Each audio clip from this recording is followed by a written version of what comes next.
Fala pessoal, tudo bom? Bem-vindos à aula 4 do nosso curso. O tema da aula de hoje é o princípio da indução. Antes de a gente provar o princípio da indução propriamente dito, vamos relembrar um axioma de subconjuntos dos números naturais chamado princípio do mínimo.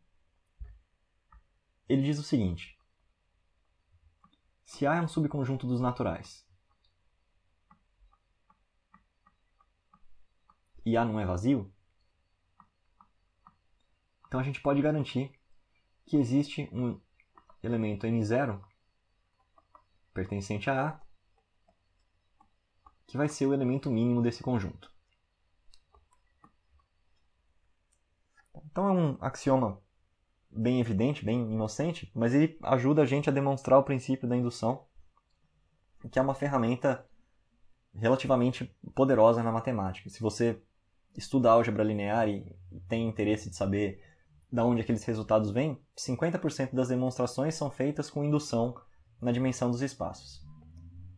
Mas enfim, vamos para a demonstração do princípio da indução.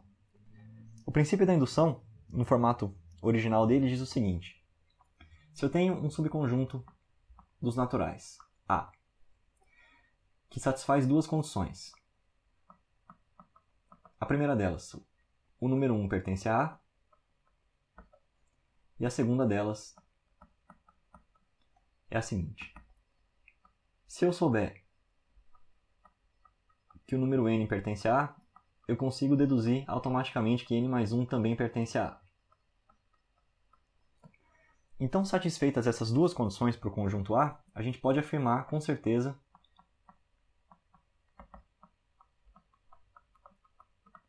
que o conjunto A coincide com o conjunto dos naturais. Então, como que a gente vai demonstrar esse fato? A gente vai usar também uma prova por contradição. Então, a gente vai assumir que o conjunto A ele é diferente dos naturais, por hipótese de contradição. Se A é diferente dos naturais, e como A é subconjunto dos naturais, eu posso dizer então que o complemento de A, então lembrando que o complemento é a diferença, nesse caso, dos naturais menos A, não vai ser um conjunto vazio, certo? Porque se A é diferente dos naturais, eu tenho que ter pelo menos um elemento que está nos naturais, mas não está em A.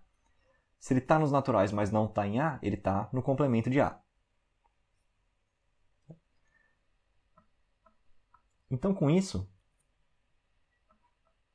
como esse complemento de A ele também é um subconjunto dos naturais, e ele é não vazio, eu posso aplicar no complemento de A o princípio do mínimo. Pelo princípio do mínimo, eu sei então que existe um elemento mínimo, n0, pertencente ao complemento de A. Então, n0 vai ser o elemento mínimo do complemento de A. Agora, por outro lado, o que a gente sabe da afirmação 1? A gente sabe que o número 1 pertence a A. Se 1 pertence a A, o n0, que é o elemento mínimo do complemento, tem que ser pelo menos 2.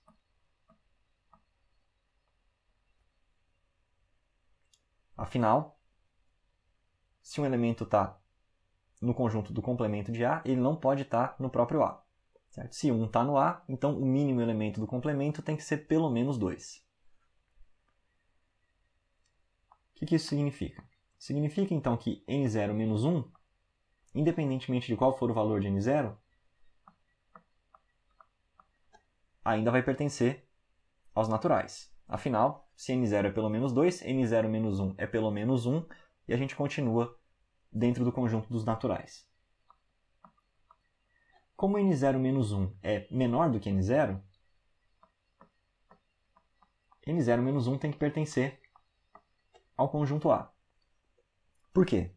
Porque n0 é o mínimo do complemento, então eu não posso ter nada menor do que n0 no complemento.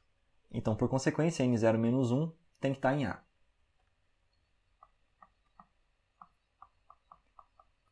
Mas agora, se a gente considerar o fato 2, de que n0 menos 1 está em A, a gente pode deduzir de que n0 menos 1 mais 1 está em A.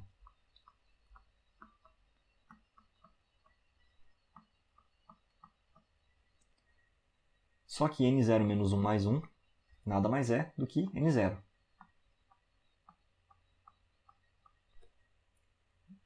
E aqui apareceu uma contradição. Porque, por um lado, eu estou dizendo que n0 é um elemento do conjunto A. Por outro lado, a gente está dizendo que n0 é um elemento do complemento de A. Como a intersecção de A com o seu complemento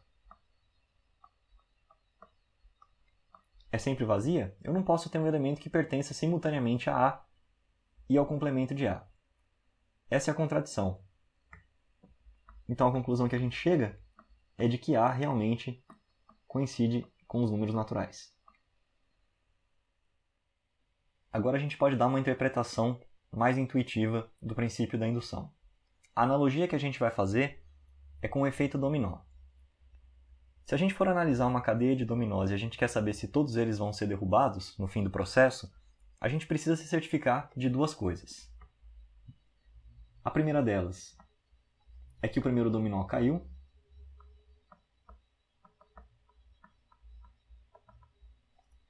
E a segunda delas é que as distâncias entre os dominós são suficientemente pequenas, de modo que, se o enésimo dominó caiu, ele derruba também o n mais 1º dominó. No caso do nosso exemplo, conforme está na figura, a gente vê que essa condição 2 não é satisfeita. Porque essa distância é tão grande, de modo que caindo esse dominó, seja ele o enésimo, por exemplo, ele não derruba o seguinte. Entretanto, se nós tivéssemos mais dominós aqui entre eles, a gente poderia garantir que, caindo o enésimo dominó, ele derruba o seguinte, e o seguinte derruba o seguinte, e por aí vai. Ou seja, caindo o primeiro e as distâncias sendo suficientemente pequenas, caem todos. Verificando esses dois fatos, a gente pode garantir com certeza que caem todos os dominós da cadeia. A mesma coisa acontece no princípio da indução. Essa primeira condição de verificar se o primeiro dominó caiu é equivalente à nossa condição 1 da indução, ou seja, é equivalente a dizer que o elemento 1 pertence ao conjunto A. A segunda condição é equivalente à segunda condição da indução, ou seja, verificando que se cair o enésimo, cai o enésimo mais 1. Como que a gente pode fazer essa tradução entre os dois fenômenos? A ideia é o seguinte, eu vou definir o conjunto A como sendo o conjunto que tem o número de cada dominó derrubado.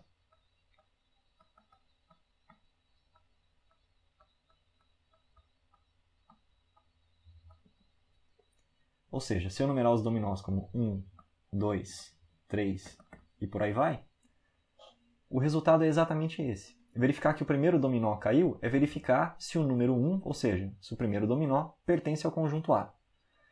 Verificar se, caindo o enésimo, cai o enésimo mais 1, é justamente verificar se o enésimo dominó pertence ao conjunto A, implica que o enésimo mais 1 dominó também pertence ao conjunto A. Antes de a gente prosseguir para os exemplos, vale fazer uma observação a respeito da nomenclatura. Essa primeira condição do princípio da indução é chamada de base. E a segunda condição é chamada de passo. Perceba que aqui no passo, a gente precisa provar que, tendo conhecimento prévio já de que n pertence a A, n mais 1 pertence a A. Então, esse lado esquerdo dessa implicação é o que a gente chama de hipótese da indução. Então eu posso assumir que esse lado esquerdo é válido e eu preciso demonstrar que o lado direito é válido nessa implicação, na hora que eu for verificar a propriedade 2. Então, qual vai ser a estrutura de uma prova por indução? Você vai ter, na prática, uma afirmação qualquer, que pode ser uma equação, pode ser uma inequação, pode ser alguma expressão mais complicada, mas a gente vai denominar aqui de expressão. E essa expressão, de alguma maneira, ela depende de um parâmetro n natural.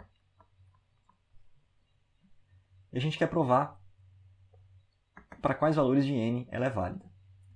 No nosso caso, o conjunto A vai ser sempre o conjunto dos números n, né? Tal que a expressão seja válida. Então, tal que a expressão é verdadeira.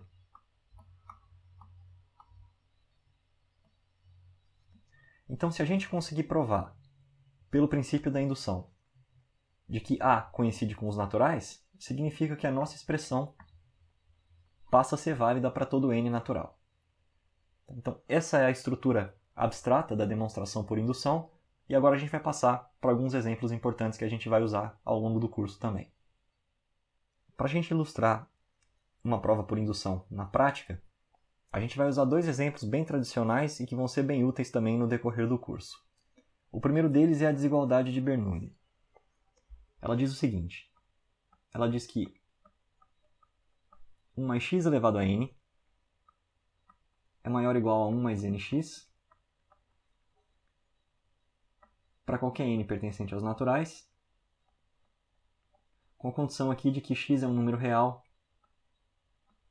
maior do que menos 1. Então, como que a gente vai fazer essa demonstração por indução? Primeira coisa é provar a base da indução, ou seja, verificar se para o número 1 essa expressão aqui é satisfeita. Então, se a gente substituir n igual a 1 na esquerda, eu vou ter 1 mais x elevado a 1, e a gente quer ver se isso tudo é maior ou igual a 1 mais 1 vezes x. Nesse caso, o lado esquerdo, 1 mais x elevado a 1 é simplesmente 1 mais x. E o lado direito vai ser 1 mais 1 vezes x, também vai ser 1 mais x. Como 1 mais x é igual a 1 mais x, e essa desigualdade é uma desigualdade do tipo maior ou igual, essa condição é satisfeita e, portanto, a base está verificada. Agora a gente vai assumir por hipótese que essa expressão é válida para algum número m qualquer. Então, 1 mais x elevado a m seja maior do que 1 vezes mx. Supondo que isso é válido, a gente quer ver se o passo é verdadeiro. Ou seja, eu quero avaliar se a mesma coisa vale para 1 mais x elevado a m mais 1. Para fazer isso, o que a gente pode fazer é quebrar essa potência em 1 mais x e 1 mais x elevado a m. E agora eu posso usar a hipótese de indução. Então, pela minha hipótese, 1 mais x elevado a m é maior ou igual que 1 mais mx. Então, tudo isso vai ser maior ou igual a 1 mais x vezes 1 mais mx. E aí, abrindo esses parênteses, a gente vai ter 1 mais m mais 1 vezes x mais mx ao quadrado. Só que a gente sabe que x ao quadrado é sempre um número não negativo, ou seja, ele é maior ou igual a zero. Com isso, a nossa expressão toda certamente vai ser maior ou igual a 1 mais m mais 1 vezes x, que é exatamente o que eu queria provar. Então, isso completa a demonstração por indução e prova que a desigualdade de Bernoulli realmente é válida para qualquer n natural. Antes de a gente passar para a segunda demonstração por indução, vamos lembrar um resultado que vem lá da análise combinatória a respeito dos coeficientes binomiais. Então, o lema é o seguinte. Coeficiente binomial de n por k mais o coeficiente de n por k mais 1 é igual ao coeficiente de n mais 1 por k mais 1. A prova desse lema é direta, é só o trabalho braçal de fazer as operações aritméticas aqui. Então a gente vai escrever o lado esquerdo pela própria definição de coeficiente binomial, como n fatorial, dividido por k fatorial vezes n menos k fatorial. E o segundo termo, como n fatorial, dividido por k mais 1 fatorial, vezes n menos k menos 1 fatorial. Agora, Nessa primeira parcela, eu posso pegar o n menos k fatorial e reescrever da seguinte maneira. N menos k, que multiplica n menos k menos 1 fatorial. Na segunda parcela, eu posso pegar o k mais 1 fatorial e escrever como k mais 1, que multiplica k fatorial. E agora a gente percebe que apareceram os termos em comum, tanto na primeira parcela como na segunda. No numerador, por exemplo, eu tenho n fatorial. No denominador eu tenho n menos k menos 1 fatorial. E também k fatorial. Então a ideia é que a gente vai colocar todos esses termos em evidência. E vai ficar com n fatorial dividido por k fatorial, que multiplica n menos k menos 1 fatorial. E aí, dentro dos colchetes, então, sobra 1 sobre n menos k mais 1 sobre k mais 1. Essa operação dos parênteses aqui a gente pode agora transformar numa fração só. Tirando o denominador comum, a gente vai ficar com n menos k vezes k mais 1. E no numerador a gente vai ter k mais 1 mais n menos k. E a gente pode então cancelar o k, né? Vai sobrar n mais 1. Então, reescrevendo a nossa expressão, a gente vai ter n fatorial dividido por k fatorial n menos k menos 1 fatorial, que multiplica n mais 1 sobre n menos k vezes k mais 1. E agora o que a gente tem aqui? No numerador a gente tem n fatorial vezes n mais 1, que vai ser n mais 1 fatorial. No denominador a gente tem k fatorial vezes k mais 1, que vai ser k mais 1 fatorial. E também n menos k vezes n menos k menos 1 fatorial, que vai ser n menos k fatorial. E por definição, isso aqui é exatamente o coeficiente que a gente queria encontrar. Coeficiente de n mais 1 por k mais 1. Então essa identidade completa a prova. Agora a gente vai provar um segundo lema que tem a ver com a troca de índices na somatória. O lema é o seguinte.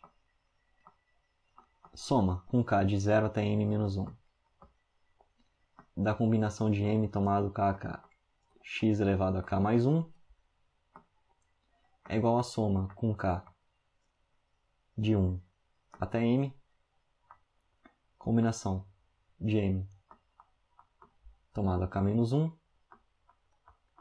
x elevado a k. Como a gente vai fazer para provar esse resultado? A ideia aqui é a seguinte.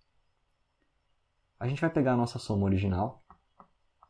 Então, soma com k de 0 até m menos 1, combinação de m tomado k a k, x elevado a k mais 1, e vai fazer uma troca de índice. A gente vai chamar de L o valor k mais 1, e aí, por consequência, k vai ser L menos 1. Com isso, a gente obtém que a nossa soma, como k varia de 0 até m menos 1, L tem que variar de 1 até m, já que L é uma unidade a mais do que k. Depois eu tenho a combinação de m tomado k a k, só que k, da nossa mudança de variável, a gente vê que vale L menos 1. X elevado a k mais 1. K mais 1, por sua vez, é L. Então eu reescrevi a minha soma agora em função desse novo índice L.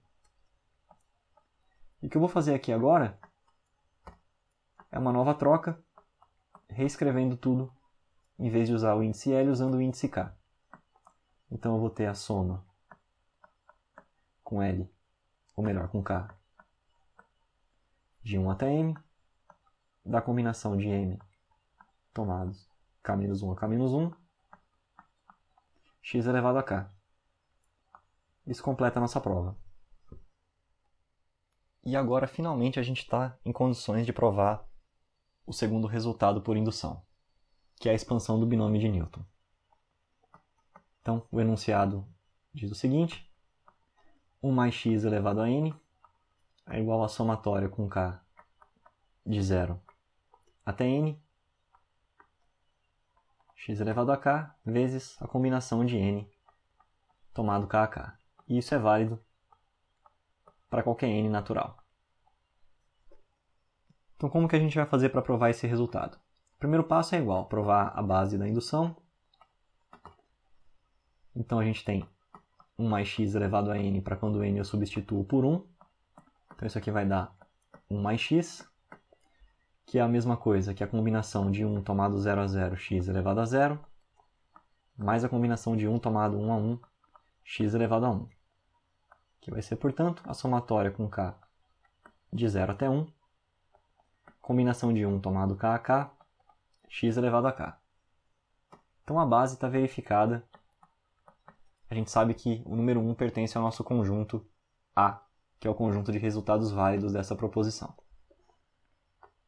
Agora, na nossa hipótese, a gente vai assumir que a expansão 1 mais x elevado a m, para algum m arbitrário natural, é dada por essa soma.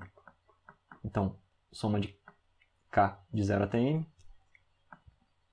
c de m k a k, x elevado a k. E no passo da indução, a gente vai estar interessado em saber qual a expressão que a gente obtém para 1 mais x elevado a m mais 1. A primeira coisa a se fazer aqui é o mesmo truque que a gente usou na expansão da desigualdade de Bernoulli. Então a gente quebra em dois produtos. E aqui 1 mais x elevado a m eu vou substituir pela expressão que eu tenho na hipótese de indução. Então eu fico com 1 mais x, que multiplica essa soma com k de 0 até m, c de m k a k, x elevado a k.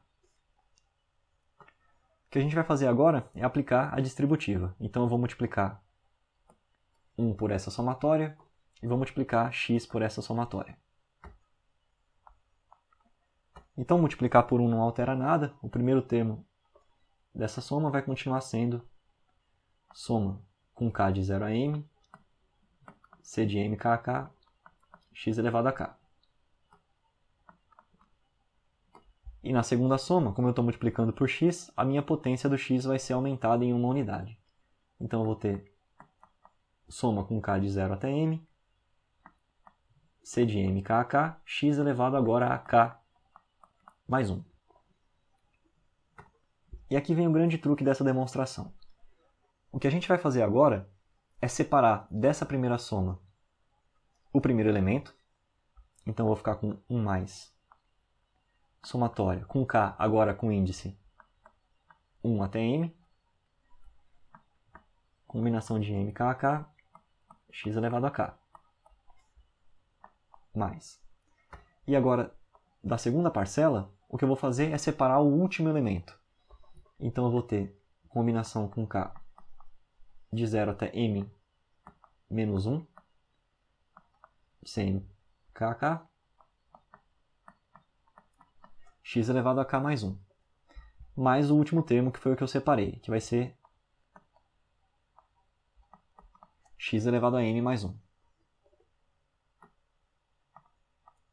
Agora perceba que o que aparece aqui, essa segunda somatória, é justamente a minha somatória do lema 2.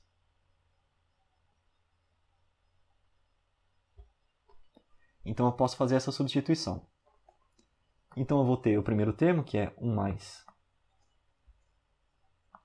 somatório com k de 1 até m. E perceba que esse primeiro somatório também é com k de 1 até m. Então eu já vou agrupar os dois aqui. Então, dessa primeira parcela vem combinação de m k a k, mais. Da segunda parcela, pelo lema, eu vou ter combinação de m tomado k menos 1, k menos 1. Tudo isso vezes x elevado a k, mais x elevado a k mais 1. Então, continuando com a nossa demonstração, o próximo passo é simplificar essa soma de dois coeficientes usando o lema 1. Vamos fazer uma pequena alteração no lema 1 e renomear os índices. Então agora o índice n eu vou chamar de m, e o índice k eu vou chamar de l.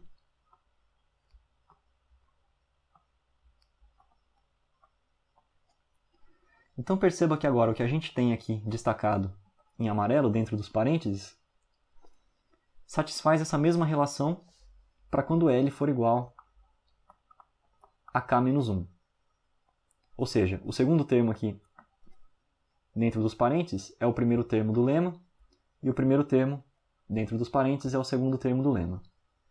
Então significa que essa soma aqui vai ser combinação de M mais 1 tomados a cada L mais 1, que L mais 1 é K. Agora, para o primeiro e para o último termos, o truque aqui é reescrever esse 1 e esse x elevado a m mais 1, multiplicando por 1 de uma maneira inteligente. Então, em vez de eu simplesmente multiplicar por 1, eu vou escrever o 1 dessa maneira. Combinação de m mais 1 tomado 0 a 0, agora sim, vezes 1, mais o termo do meio, depois que a gente usou o lema, passou a ser soma com k de 1 a m, c de m mais 1 k a k xk. E o último termo eu vou multiplicar por 1 da seguinte maneira. Eu vou, em vez de escrever 1, escrever combinação de m mais 1 tomado a cada m mais 1, vezes x elevado a m mais 1. E agora sim, escrevendo dessa maneira, eu consigo agrupar os três termos num único somatório. Então eu vou ter somatório com k de 0 até m mais 1, vezes combinação de m mais 1 tomado k a k, x elevado a k, que era justamente a expressão que a gente queria obter. Então isso completa a nossa prova. Então pessoal, por hoje é isso. Caso você tenha alguma dúvida, alguma sugestão, algum comentário, não deixe de escrever uma mensagem. Inscreva-se no canal e ative as notificações para você continuar o curso assim que a próxima aula for publicada. Obrigado e até mais!